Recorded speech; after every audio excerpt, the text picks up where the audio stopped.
क्षण भर में इतना बड़ा हादसा हो जाएगा प्रिया को पता न था। 2 घंटे पहले ही तो प्रवीण ने रात का खाना खाया था। फिर वह बिछावन पर अपने पर्स और कागज़ कलम लेकर बैठ गया और उसने प्रिया से कहा, वह और पुन्नू दोनों सो जाओ, उसे कुछ हिसाब लिखना है, उसके बाद वह सोएगा। प्रिया जब सवेरे सोकर उठी तो उसने प्रवीण को जगाना चाहा, पर यह क्या, उसका शरीर ठंडा पड़ चुका था।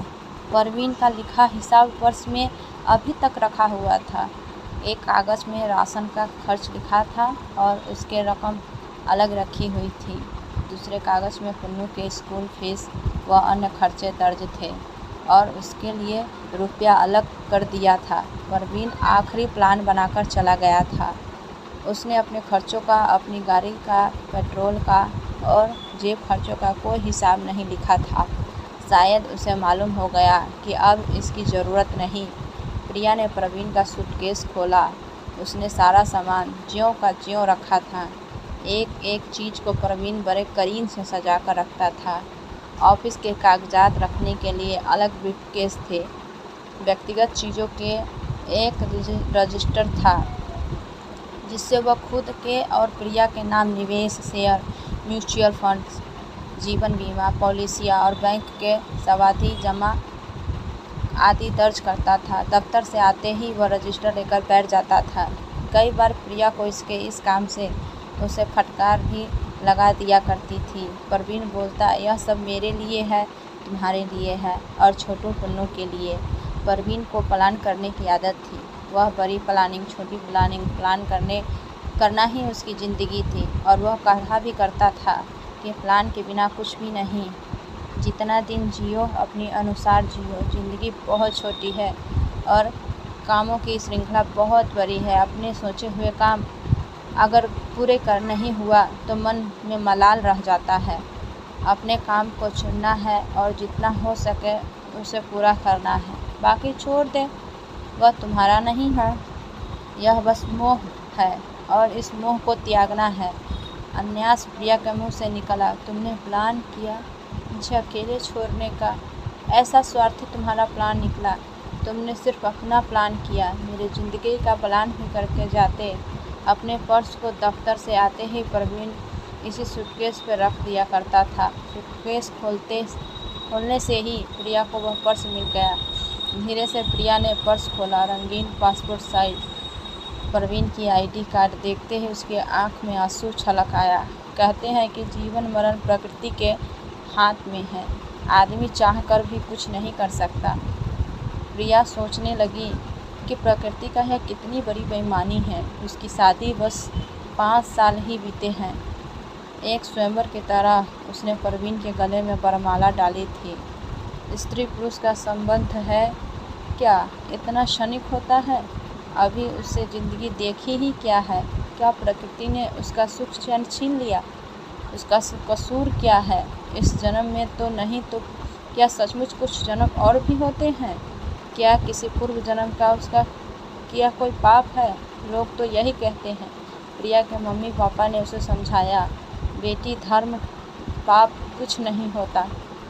कौन कहता है कि तुमने किसी पाप का फल मिला है? बेटी, इस दुनिया में किसी को फूल मिलते हैं तो किसी को कांटे। जिसके हिस्से कांटे आते हैं वह संघर्षशील बन जाता है। जीवन तो एक संघर्ष है, इसको सहज रूप में लेना चाहिए। जो होना था वो हो गया, हिम्मत से काम लो, उठो, अपने को सहज बनाओ। कैसे सहज कर ले अपने को? प्रिया, यह दुख क्या एक दिन का है जो सुबह होते ही दूर हो जाएगा, अथवा किसी दवा द्वारा छुटकारा मिल जाएगा? क्या विधवा से भी कोई बड़ा दुख होता है एक स्त्री के लिए?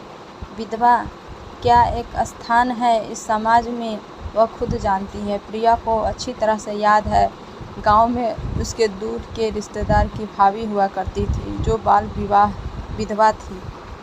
लोगों ने उसका सिर मुंडवा दिया था। एक सादा धोती पहनकर रहती थी। वह अपने अंधेरे कमरे से गांव के मंदिर तक का ही उसका संसार।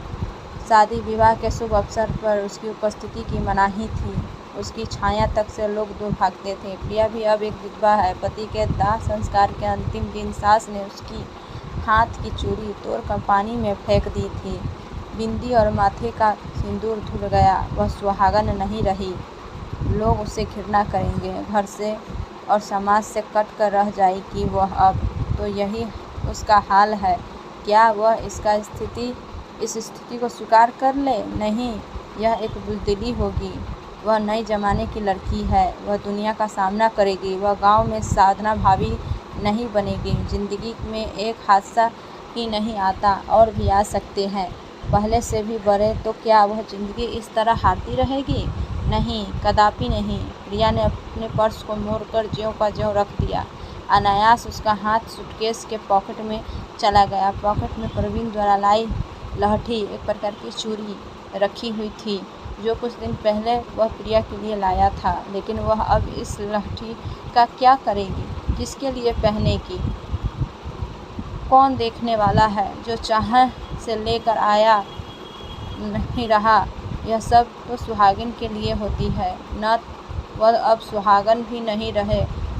उसके आंखों से आंसू टपकने लगा। कुछ देर के लिए वह निष्क्रिय हो गई। घर का सामान आदि जब सब कभी वह देखने लगती है तो ऐसे ही होता है। घर में उथल पुथल करने की आदत उसकी पुरानी है। प्रवीण बार बार कहता था, यह तुम क्या घर की चीज़ों की उठा पटक लगाई रहती हो? क्या तुम्हें कोई काम नहीं? क्यों नहीं तुम अपनी पढ़ाई की शुरुआत करती हो? मैं इस बार पटना जाकर तुमसे नहीं कोर्स के लिए सारी किताबें ला देता हूँ। प्रवीण फिर पटना नहीं जा पाया और प्रिया की पढ़ाई अधूरी ही रह गई। वह एमए नहीं कर पाई। अब तो वह कुछ करने का उसका मन भी नहीं करता। पुन्नू को स्कूल पहुँचाने का काम आया कर लेती है। स्कूल का रिक्शा दोपहर में पुन्नू को घर लाके पहुँचा जाता है। पुन्नू स्कूल से आती है, कुछ देर के लिए उसके साथ उसका मन बहल जाता है। लेकिन पुन्नू के बार बार पूछने पर भी उसके पापा कब तक आएंगे, वह कुछ भी जवाब नहीं दे पाती। प्रवीण के मृत शरीर उसको जब शमशान घाट ले जाता था, तब वह सवाल कर बैठते थे, पापा इस तरह लिया जा रहा है। उत्तर में प्रिया बोलती, पापा की तबीयत रात से ही खराब है ना, उन्हें अस्पताल ले जाया जा रहा है। जल्द ही वे अच्छे होकर वापस आ जाएंगे। 1 महीना गुजर गया, लेकिन प्रिया पुन्नू के सवाल का जवाब न दे पाई। पिछले शाम जब पुन्नू के साथ छत पर बैठी थी, तब उसने फिर से सवाल किया। अचानक अनायास प्रिया के मुख से निकल गया, वह देखो, सबसे बड़ा तारा जो तुम्हें दिखाई दे रहा है, वह तुम्हारे पापा है। जब तुम्हें जब पापा की याद आए, तब इस तारे को देखकर उन्हें पुकार। वह सपने में तुमसे मिलने जरूर आएंगे। इस तरह कितने दिन प्रिया पुन्नू को ढालरस देती रही। कभी कभी वह सोचती कि इस पहाड़ से ज़िंदगी को कैसे जी सकेगी। अब वह इस ज़िंदगी में रखा क्या है? किस सुख के लिए जिएगी? क्यों न वह मर जाए, जहर खाकर अपनी ज़िंदगी ख़त्म कर दे। यहाँ 5 वर्ष की बेटी पुन्नू जो उसके नज़र के सामने आ जाती है। नहीं तो जिस दिन प्रवीण का हादसा हुआ, वह भी अपना अंत कर लेती। पुन्नू के लिए ही तो उसको जीना होगा, चाहे जैसे भी हो, दुख से या सुख से, ताना सहकर या फिर छलांग सहकर। वह औरत है, एक बार विधवा, जिससे समाज बराबर ठुकराएगा और आंचल में थी। अब वह क्या करेगी? यह रहकर अकेली प्रवीण की बीमार भविष्य निधि का आदि का सेटलमेंट तो घर से भी किया जा सकता है। वह मुझ पर छोड़ दे, मैं पटना से यह सब काम कर लूँगा। पापा ने उसके साथ ले जाने की जिद की। प्रिया ने उसकी बात का कोई जवाब नहीं दिया। वह सोच रहे थे कि कितने दिन माँ पापा के घर रह पाएंगे, 5 वर्ष या 10 वर्ष। फिर उसके बाद घर में 2 छोटे भाई हैं। माना वह उसको बेहद प्यार करते हैं। भाइयों की शादियाँ हो गई। एक विधवा ननद को भाग्य क्या सहज रूप से स्वीकार कर लेंगे? उसको क्या लोगों के भरोसे ही जीना पड़ेगा? गांव की विधवा भाभी की तरह भी वह जिएगी। माँ ने भी उसको बहुत समझाया था कि तुम्हारे पापा ठीक कहते हैं बेटी।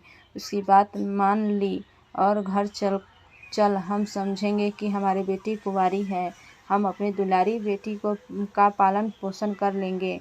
माँ कहने कहने को तो कह गई, लेकिन वह खुद इस बात को समझती है कि उसके कथन में जरा भी सच्चाई नहीं है। कोई भी माँ अपनी बेटी को जिंदगी भर नहीं पा सकते।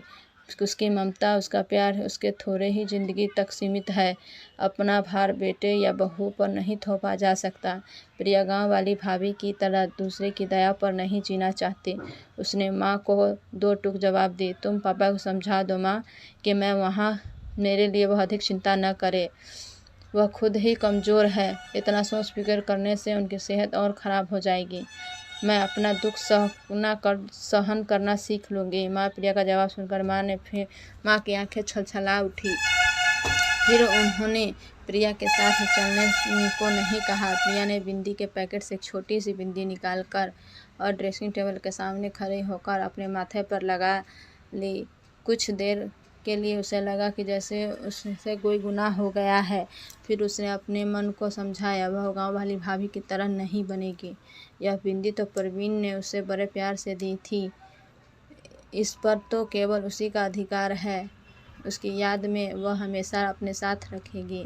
चाहे लोग कुछ भी कहे या करवे, सच की तरह है, जिन्हें वह अपने परवीन के लिए ज़िंदगी भर सजा के रखेगी।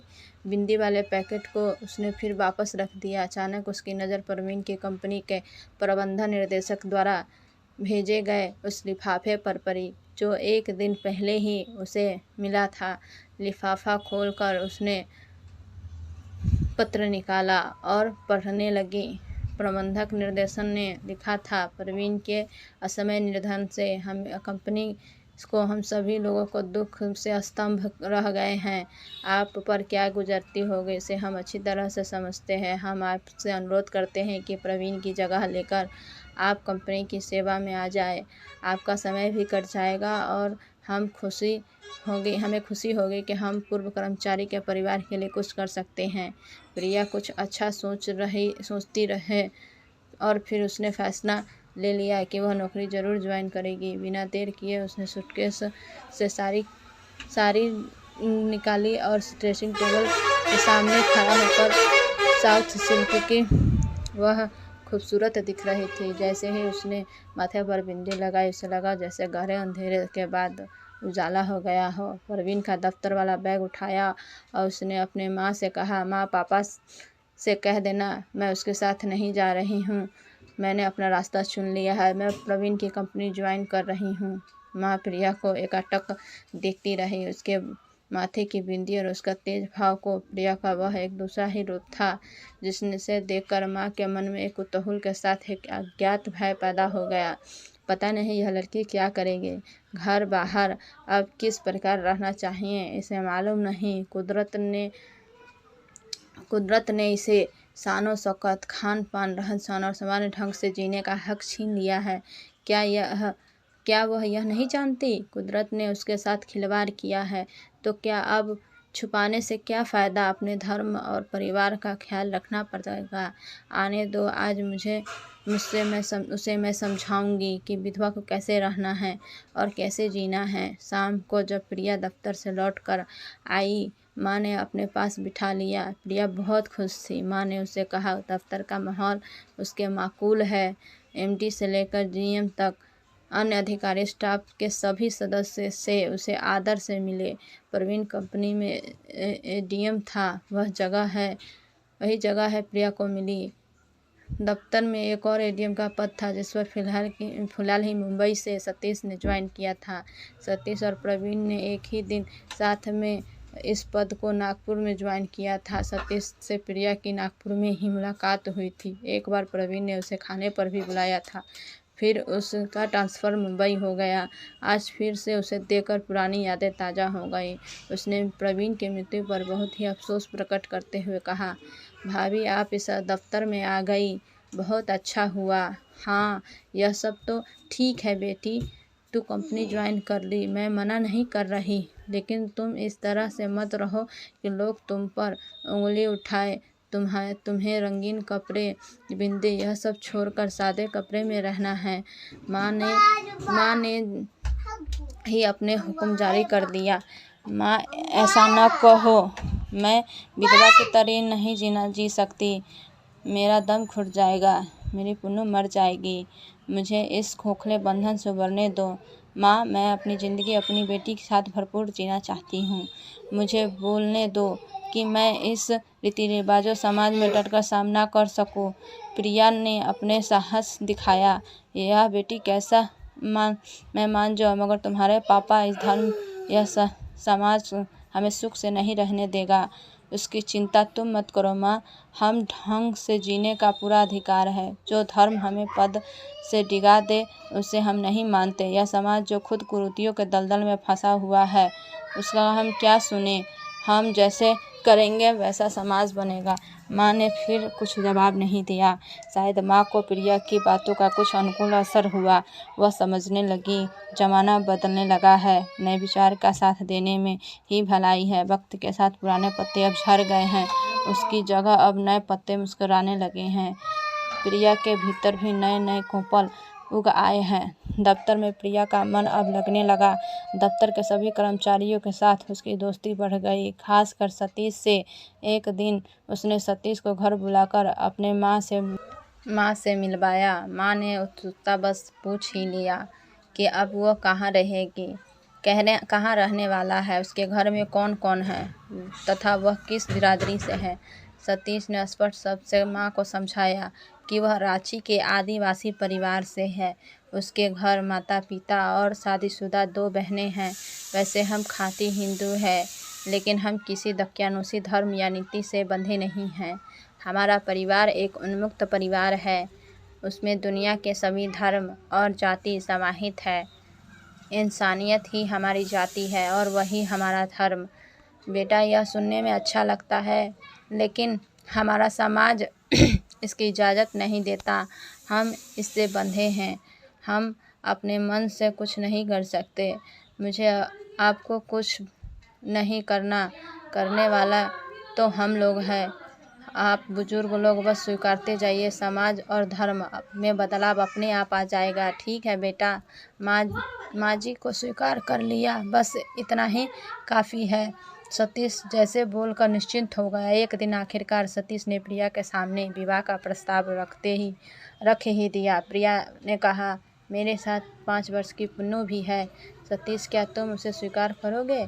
ऐसा क्यों बोलती हो? पुन्नू तुम्हारी बेटी है तो वह मेरी भी बेटी है। हमारे लिए एक ही बच्चा काफ़ी है। हमें और की ज़रूरत नहीं है। मुझे जैसी एक बच्चे की माँ और विधवा औरत से तुम शादी करने के लिए तैयार हो गए। सतीश, यह तुम्हारा बड़प्पन है। अरे बड़प्पन, तुम्हारी तुलना में मेरा बड़प्पन का कोई अर्थ नहीं रखता।